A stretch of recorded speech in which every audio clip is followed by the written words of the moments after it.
Hey, real quick editing note. I realized I kind of spoiled the end of the first Last of Us game here, and I didn't realize that when I wrote this script.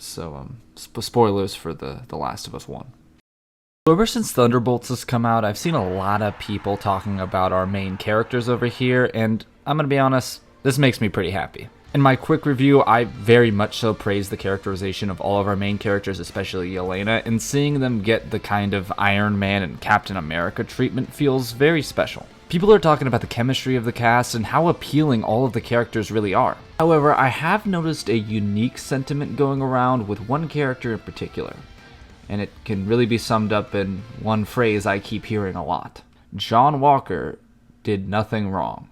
Now, I understand the appeal of this sentiment. I mean, we all really like US Agent. He's practically a mainstay by now.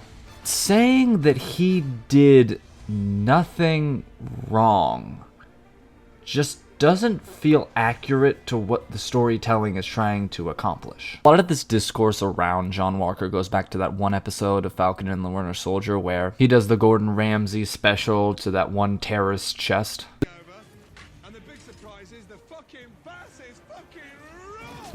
This is the moment where everybody really turns on the new Cap and John Walker kind of begins his whole villain story. A lot of people cite this moment as not really being accurate since the guy was clearly running away and had a hand in killing his partner. And to give the writers credit, I think this moment is supposed to cause discourse because a big part of Falcon and the Winter Soldier was about how different groups of people can experience massive world-shattering political events in different ways.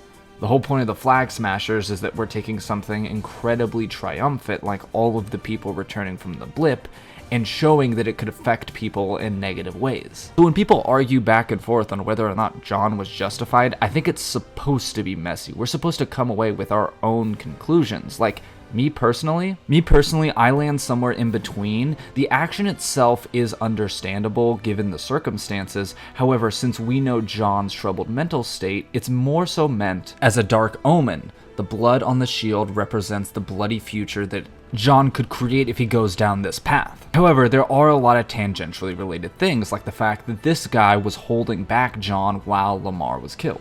Or the fact that he was still running and he clearly threw a projectile at John, showing that he had hostile intent. John is still in the heat of battle, so he has authorization to use any lethal force he can. The only problem with this scene, and I think we can all agree with this, is that it is bad optics to do this in front of a crowded group of people who are clearly filming this. Like, some people like to cite moments, say in The Winter Soldier, where Steve clearly kills a bunch of terrorists he's fighting. The difference is one is in broad daylight on a busy street, the other is in the middle of the night on a boat full of terrorists. Since we're not judging the situation and more so the decision that John ultimately made, I think we can all agree that John was pretty valid for doing what he did because of the guy holding him back and the lethal intent that he felt in this moment and all of the other tangentially related things around what's happening in this fight. Right? Right? No. No, shut the fuck up. No, it doesn't matter about any of these things that happen. I am so sick and tired of hearing so many people talk about the little intricacies of the scene and how this guy was holding him back and he actually wasn't surrendering and he was running. I don't fucking care about any of that because it doesn't fucking matter to John. You think for a single motherfucking second he was thinking about all of these little things, like about how this guy was a direct accomplice to his murder and he needed to interrogate him and he was actually acting in lethal force, so I'm authorized to do yada yada yada. Fuck no.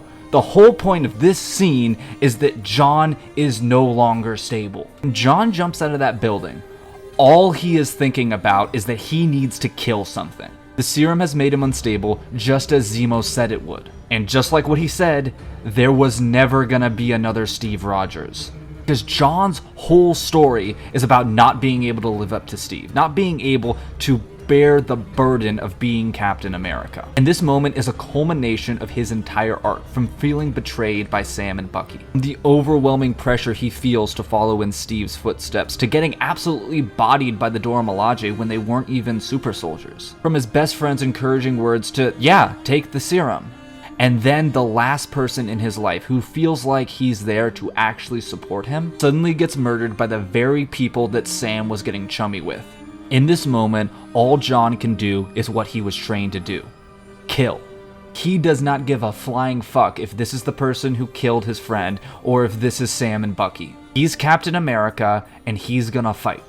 I am so sorry if I came off way too angry there. I am just so sick and tired of hearing this argument. It's on the same level of, was Joel justified for killing the Fireflies in The Last of Us? Joel does not give a flying fuck how incompetent the Fireflies are at the end of Last of Us 1. Just like John, his decision is purely emotional and personal.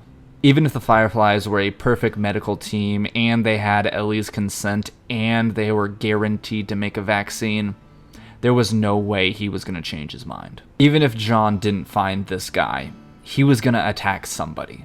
This moment is John's moment. It's his choice to make. Much like with Joel, it doesn't matter how we feel about what he does, because it's all about him. This moment stands out and is so important because it is the culmination of his arc, and it's so interesting because it is so morally gray.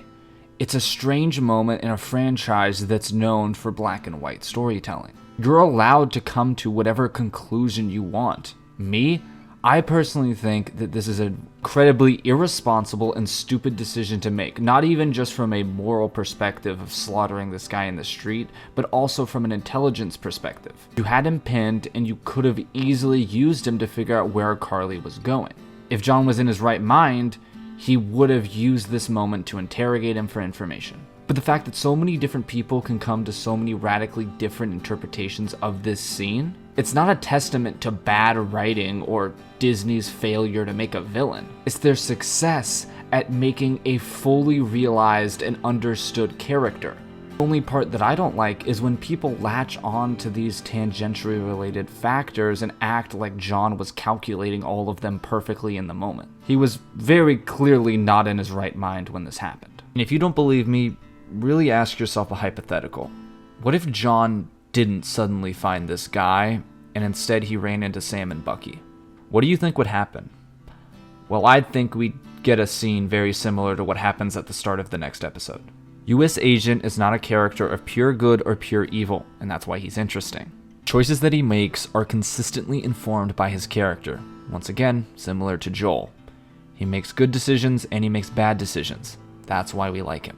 And his choice to kill this flag smasher was completely personal, and that's why it's interesting. We don't need to debate the optics of all the little things that happened around it, because that's not what's important about this scene. What is important is John's journey up to this point and what it says about his mental state and the decisions that he will make going forward. That's actually one of the reasons why I don't like his inclusion in the season finale.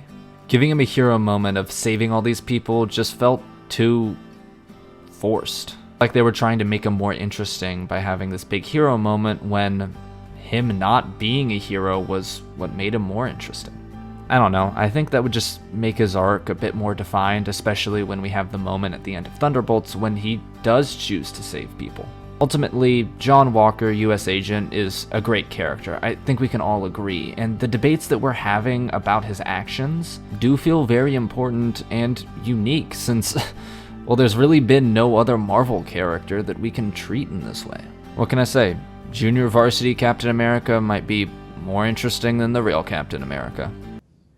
Walker. I started blasting. Bang. Oh, and he better fix his shield by the time we get to Doomsday. I don't like looking at that thing.